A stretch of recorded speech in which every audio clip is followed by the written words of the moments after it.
Ya, 2 hari lagi, tepatnya di 28 Oktober, kita akan memperingati Hari Sumpah Pemuda ya, Yit, ya. Dan setiap generasi muda di masa-masanya tersendiri pastinya selalu punya beragam tantangan yang berbeda-beda, tidak terkecuali untuk generasi Z juga ya. Ya, generasi yang dikenal melek teknologi ini banyak yang menyatakan diri sebagai genderless, bahkan agnostik, alias belum memutuskan agama maupun Tuhan mana yang akan mereka anut.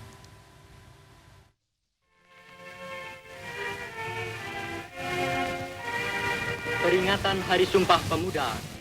Sumpah Pemuda bukanlah amanat yang baru diemban kemarin. Ikrar ini sudah menjadi tanggung jawab pemuda Indonesia sejak 94 tahun silam. Hingga sampailah ke tangan generasi yang paling mutakhir, namun seringkali dicap sebagai si paling jompo, paling insecure, dan si paling butuh healing. Yap, Gen Z. Bisa dibilang kalau generasi yang pinginnya serba sat-set ini adalah generasi yang untuk beberapa hal kerap dipandang sebelah mata. Karena beragam fasilitas di zaman serba modern ini sudah sangat memudahkan.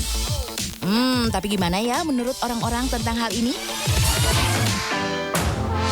Aku gak setuju Kak, karena menurut aku Gen Z itu sebenarnya lebih aware terhadap mental health. Supaya kita tuh lebih waras aja gitu Kak menjalani hidup ini. Jadi kan udah zaman teknologi banget, kita tuh udah jauh lebih pintar tentang teknologi, lebih cenderung jago lah dalam hal gadgetnya gitu. Suatu pekerjaan dilakukan manual itu mungkin agak kesulitan ya anak-anak sekarang ya, karena udah teknologi minded tadi. Sedikit-sedikit Google, sedikit-sedikit ini kan, browsing internet itu kan. Artinya solving satu masalah itu datangnya bukan dari diri sendiri gitu. Ada yang sependapat, ada juga yang tidak. Tapi nggak bisa dipungkiri, beragam teknologi yang ada sekarang turut berpengaruh dalam banyak hal. Seperti kehadiran dunia media sosial yang akhirnya memberikan banyak sudut pandang dan tak jarang mengubah pemikiran yang telah ada sebelumnya. Termasuk Gen Z dalam hal mencari jati diri. Ya, laki-laki perempuan ya sudah mulai bermunculan anak-anak yang mendefinisikan identitas dirinya sebagai genderless. Jadi mereka belum mutusin sih dia mau laki-laki atau perempuan. Jadi dia percaya Tuhan nggak? Oh percaya misalnya gitu. Namun dia belum memutuskan nih dia akan memilih agama yang mana dengan Tuhan yang mana gitu kira-kira. Jadi agnostik gitu. Jadi identitasnya mulai abu-abu. Dengan kemudahan mengakses informasi, melakukan banyak hal hanya dari ujung jari, tentu ini menjadi keuntungan bagi generasi masa kini. Namun nyatanya hal ini justru bisa berdampak negatif. Padai tentang tadi budaya berkomunikasi di internet. Jadi semua orang mengekspresikan dirinya. Dan anak-anak kita ketika kita belum belajar banyak tentang sopan santun, tentang adab-adab, tentang etika berinternet, dunia nyata. Jadi di internet itu tidak sama di dunia online itu dengan dunia nyata.